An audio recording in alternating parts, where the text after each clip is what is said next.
The following program contains explicit calls for clear thinking. If you suffer from emotionalism, Randall may not be right for you. Check with your romance novelist. Standing for truth in the four corners of America. Fighting for justice on the frontiers of the culture wars. And turning resistance into an art form. The only TV host arrested more times than Mahatma Gandhi, Randall Terry. Hello, friend. I've just come from the execution of a dear man who spoke out against a political leader by name. He held him to the standards of God's word, and it cost him his life. Therefore, I've decided to go ahead and apply for my 501c3 tax-exempt status so that I can continue to raise money and stay safe. Long live Caesar. All right, in today's show, we're going to look at an organization called Priests for Life. Many of you probably have not heard of this organization, but we're going to use a fundraising letter that I received last night. This is going to be a hands-on lab for you, the viewer, for you to see and to think through, how am I being duped? How is this true at one moment and fraudulent in the next? I'm doing this for your sake, for the sake of the babies, for the sake of the truth, and ultimately for the sake of real victory. Stay with me. I promise you, you're going to learn a lot and be able to apply it to a great number of areas in your life. But first, a profound word of wisdom from my good friend, Rusty Cowpunk. These leaders of them 501c3 groups, heck, they're strutting around like they've been riding some Bremerville for 8 seconds. Whoa. Heck, they ain't even mutton busting. You can Google that too. Mutton busting.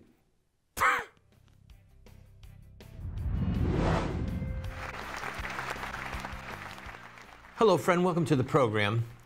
Every once in a while, I do a show, and I and all of my staff, we know that there'll be hell to pay. I'm about to have a series of programs using a letter from an organization called Priests for Life. It's a fundraising letter that we have dissected line upon line, looking for areas that are true, areas that are fraudulent.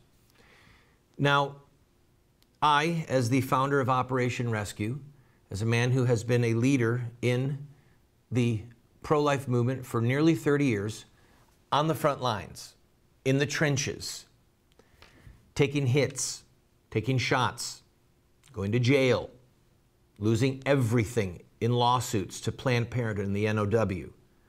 I have a history in this movement of leadership that is, some would say, and I would agree, unique.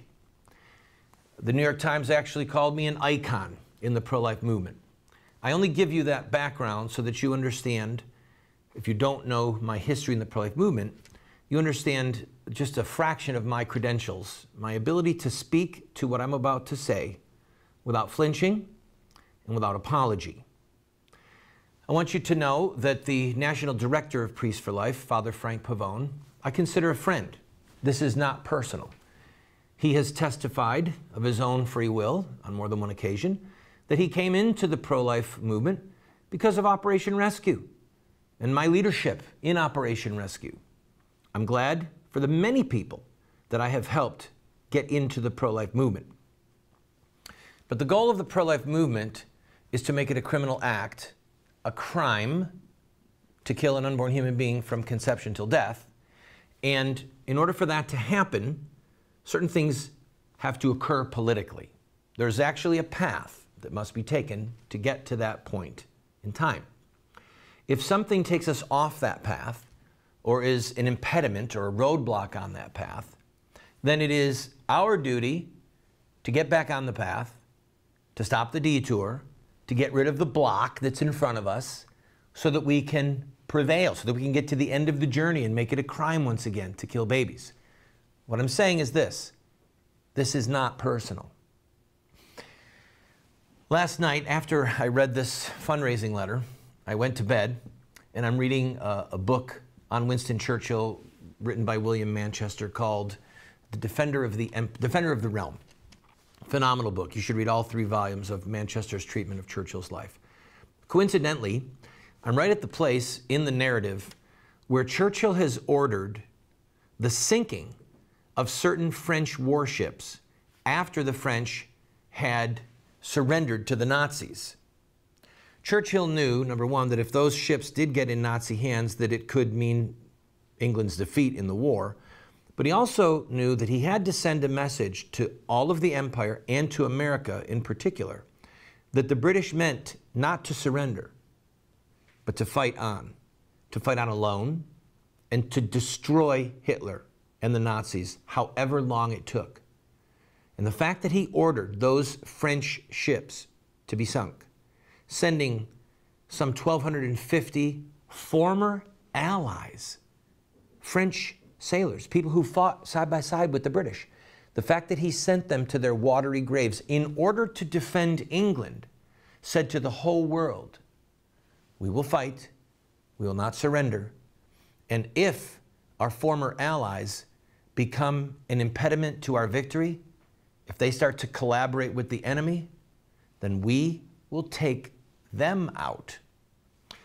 And so it is with grief and some level of concern and even trepidation that I do this show, but I do it in the fear of God, loving God more than the praise of men, fearing God more than I fear the anger or the contempt of my contemporaries, and having in my mind always the babies who are being butchered by the thousands every day and who are not being helped even while groups send out fraudulent fundraising letters like the one we're going to look at today, claiming that they are helping the cause when in fact they're either doing nothing of any significance or they might even be hindering it.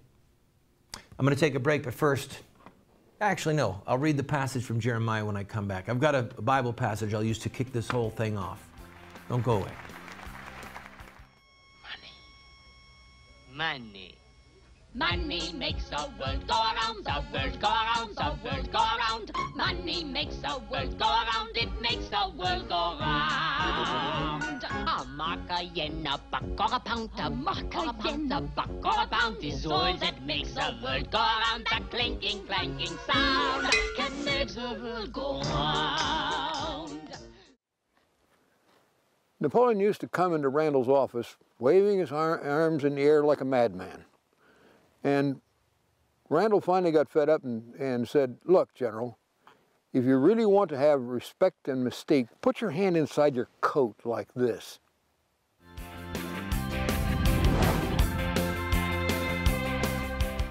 Friend, you need to get this book. We Won't Get Fooled Again. Listen to this. I came to the conclusion that most folks were left over from the Reagan era who were no longer warriors, but are now either too old or unhealthy, and had compromised and become comfortable with the Republican establishment. They turned these organizations pretty much into direct mail fundraising fronts and were making tons of money and living the good life in beautiful mansions. The conservative movement had transformed itself from a very dynamic, principled organization in the Reagan years to a bunch of compromising, useless, and ineffective money-making machines. I'm reading to you from the new blockbuster book, We Won't Get Fooled Again, that names names, shows organizations, shows how they say that they're Christian, but they betray Christ, they betray biblical principles in the public square, and we are funding them. Go to the website, call us on the phone, and order it today. I'll send it to you for free if you want. God bless you. Friend, you need to get this book, We Won't Get Fooled Again. Listen to this. I came to the conclusion that most folks were left over from the Reagan era who were no longer warriors, but are now either too old or unhealthy, and had compromised and become comfortable with the Republican establishment. They turned these organizations pretty much into direct mail fundraising fronts, and we're making tons of money and living the good life in beautiful mansions. The conservative movement had transformed itself from a very dynamic, principled organization in the Reagan years to a bunch of compromising, useless, and ineffective money-making machines. I'm reading to you from the new blockbuster book, We Won't Get Fooled Again, that names names, shows organizations, shows how they say that they're Christian, but they betray Christ, they betray biblical principles in the public square, and we are funding them. Go to the website, call us on the phone, and order it today. I'll send it to you for free if you want. God bless you.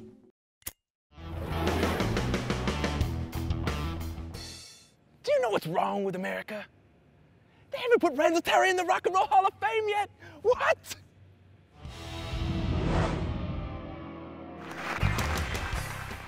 Welcome back to the program, friend. I'm going to read to you a passage from Jeremiah chapter 6, which I believe, like many passages in the Bible, are applicable to this crisis at hand. You decide. From the least to the greatest, all are greedy for gain. Prophets and priests alike, all practice deceit. They dress the wound of my people as though it were not serious. Peace, peace, they say, when there is no peace. Are they ashamed of their loathsome conduct? No, they have no shame at all. They do not even know how to blush.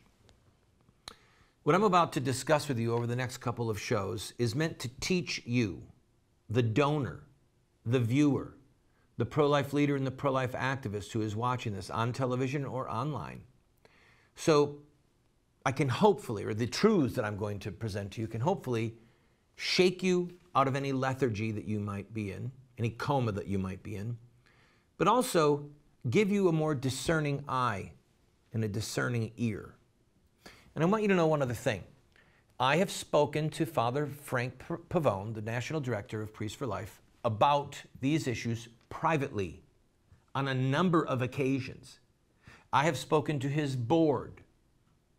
They know exactly what the problem is, and they have been recalcitrant, stiff-necked. They know what I'm saying is right. But for whatever reason, whatever political issues they have with Catholic hierarchy, whatever fear they have of losing their tax-exempt status or simply surrendering it and actually becoming a real force for righteousness and justice in this fight, whatever their reasons are, they have clung to the muzzle that they're wearing with all their strength. And so now I'm going to use this fundraising letter as an illustration, and you'll be able to take the principles that you're about to learn and apply them to any number of religious groups that pretend that they're fighting for some religious Christian cause in the public square, but they really aren't. And one other thing. I'm not inherently against all 501c3 tax-exempt groups. For example, if you're running a soup kitchen and you're collecting money so that you can feed the homeless, God bless you. You're not pretending to fight to correct some evil in the political realm. If you're sending food overseas or Bibles overseas, God bless you, go for it. The point at issue here is when somebody raises money for a political battle, but they're not fighting. They're raising money, they're gathering resources only to squander them on staff and meaningless overhead that has no impact on the battle at hand. Now let me read the letter. January 29th, 2013. Dear friend of life, the 113th Congress convened on January 3rd. Now more than at any time in our movement's history, it is absolutely vital that Congress hears your pro-life voice, most especially in the House of Representatives. And the best way for you to make sure that yours is a voice to be reckoned with, you need to click here and to continue your wholehearted support of Priests for Life. What's wrong with this? Think. Now more than ever in our movement's history, it is absolutely vital that Congress hears your pro-life voice, and the best way for you to make sure that yours is a voice to be reckoned with. Yes, I want to be reckoned with in the House of Representatives. I want them to respect me, to fear me, to dread me, to know that I mean business. How can I do that, Father Frank? Click here to give us money. Do you need to give money for your voice to be heard? For your voice to be heard, do you need to give money to Priests for Life or to any other 501c3 tax-exempt organization? I mean, does your phone work? Couldn't he just give out the phone number of Congress and say, call them today, let your voice be heard? How is giving money to someone making my voice heard? Do you know how to write a letter? By the way, have you ever visited your local Congress or your local congressman's local office? Every U.S. member in the U.S. House has a local district office. He could just as easily be saying, click here if you live in this district, and here's the address of your congressman. Go and lobby face to face. Tell him you're going to hold him accountable for what he does and does not do for the unborn babies. Instead, it's just give us money. Your pro-life voice, Priests for Life. Well, what is that pro-life voice saying? I mean, all right, there is a time and a place to give money to some place because you can have the aggregate strength, right, of a voice that's being heralded for righteousness and justice. So just out of curiosity, what's their voice saying? Well, during the election cycle, when they raised millions of dollars, would be my guess, judging on how long they raised money on the election, they never once said Obama's name. Never once said the name of Barack Obama. Never said it's a sin against God and babies to vote for him. Never said no Christian can in good conscience vote for this man. They continued to raise money. They continued to say we'll be a voice for the babies in this election cycle. But it was never on point. Their voice never cried from the rooftops, it is a sin to vote for this man. If you vote for him, you'll have blood on your hands. And now that the 100th Congress, or the first 100 days of Congress is in progress, this whole letter, you'll notice, they never say what their voice for you is even going to say. I'm getting ahead of myself. You'll see. I've got to take a quick break, but what we're seeing and what we're going to see today and tomorrow, and however long it takes us to go through this is about filthy lucre. It's about money.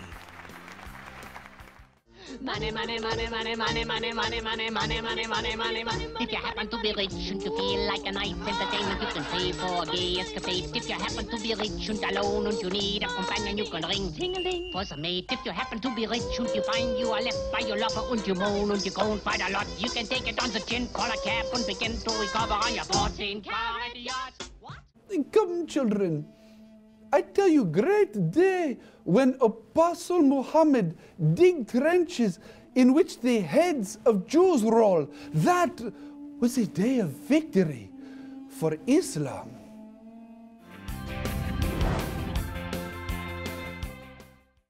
Friend, you need to get this book.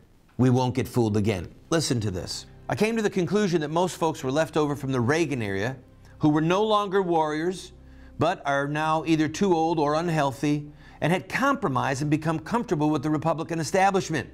They turned these organizations pretty much into direct mail fundraising fronts and were making tons of money and living the good life in beautiful mansions. The conservative movement had transformed itself from a very dynamic, principled organization in the Reagan years to a bunch of compromising, useless, and ineffective money-making machines. I'm reading to you from the new blockbuster book, We Won't Get Fooled Again, that names names, shows organizations, shows how they say that they're Christian, but they betray Christ, they betray biblical principles in the public square, and we are funding them. Go to the website, call us on the phone, and order it today. I'll send it to you for free if you want. God bless you. Courage is rightly esteemed the first of human qualities, because it is the quality which guarantees all others. Sir Winston Churchill. Welcome back to the program, friend. I want to again reiterate to you, as we look at this fundraising letter from Priests for Life with the signature of Father Frank Pavone on it, this is not personal. We're using this letter as a model, all right? And again, if you're running a 501c3 tax-exempt soup kitchen that's designed to feed the hungry, great. But if you have a 501c3 group that says it's going to impact the political realm when legally it cannot, then it's inherently deceitful. All right, let's continue.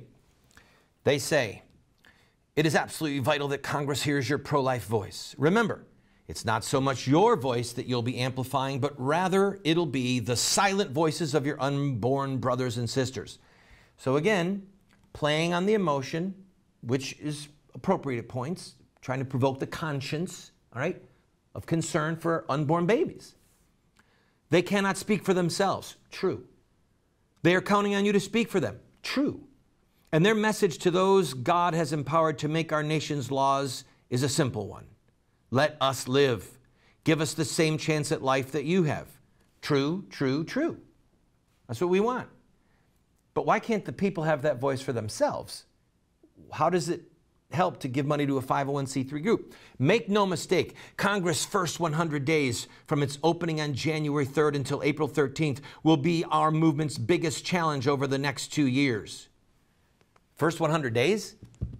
Okay, well, what are you going to do in those first 100 days? What bill are you talking about? How about defunding Planned Parenthood? How about in the next continuing resolution, you mobilize people to go after John Boehner, the Speaker of the House, by name? Why aren't they bringing that up in here? They could easily do that. Why not? Because Boehner has already betrayed us. They know that they're going to have defeat. They know that he is going to betray us again. And so there's some mystery thing that's going to happen in the next 100 days. Again, it's pulling on our heartstrings, but giving us no concrete battle plan. Nothing. Nothing. Just give us money so we can be the voice. Saying what? Doing what? I'm going to take a break. You've got to hear this before I go. That's because the mainstream news media is going all out to convince lawmakers, as well as all Americans, that the November elections prove that our nation is decidedly pro-choice and legalized abortion on demand has now been settled once and for all. Friend, that's simply not true. I'm going to show you some footage when we come back. The media covers news. If it's actual news and it's good news, it will get covered. And we've proven it over and over. I'll be right back. Money makes the world go round, the world go round, the world. Money makes the world go round, the clinking, clanking sound of money, money, money, money, money, money, money, money. Get a little money, money, money, money. Mark a yen, a buck for a pound. That clinking, clanking, clunking sound is all that makes the world go round. It makes the world go round.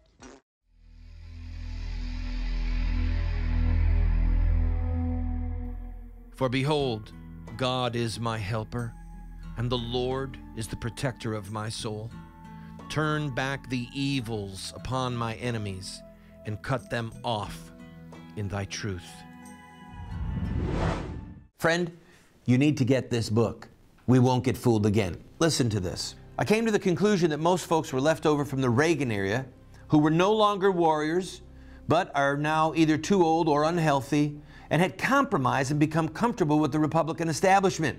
They turned these organizations pretty much into direct mail fundraising fronts and were making tons of money and living the good life in beautiful mansions.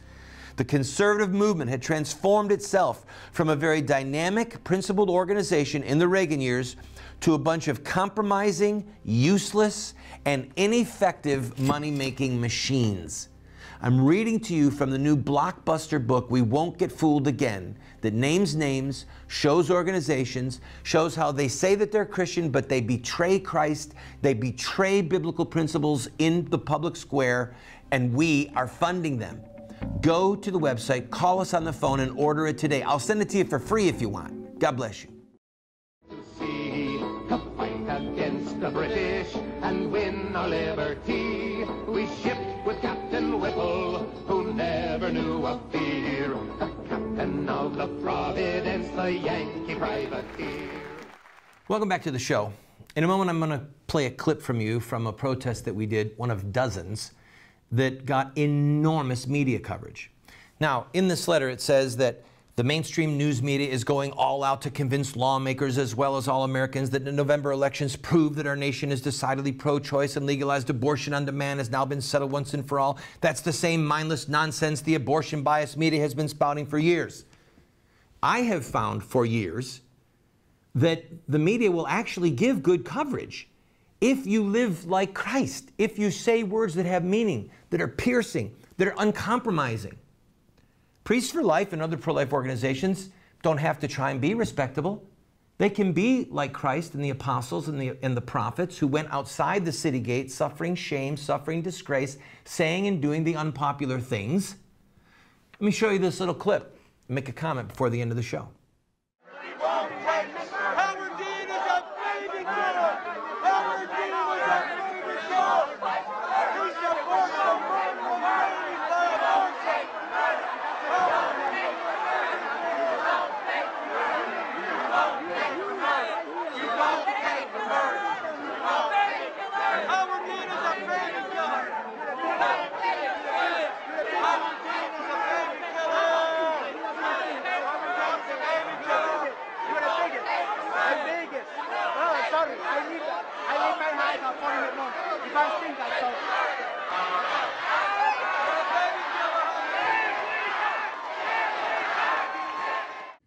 That protest garnered international news coverage, and the next morning, the Wall Street Journal said abortion is back in the debate about health care. Why? Because we forced it into the debate. Any group that is whining about the press not giving good coverage or any coverage is indicting themselves because they haven't done or said the things that create good news coverage. More on this tomorrow.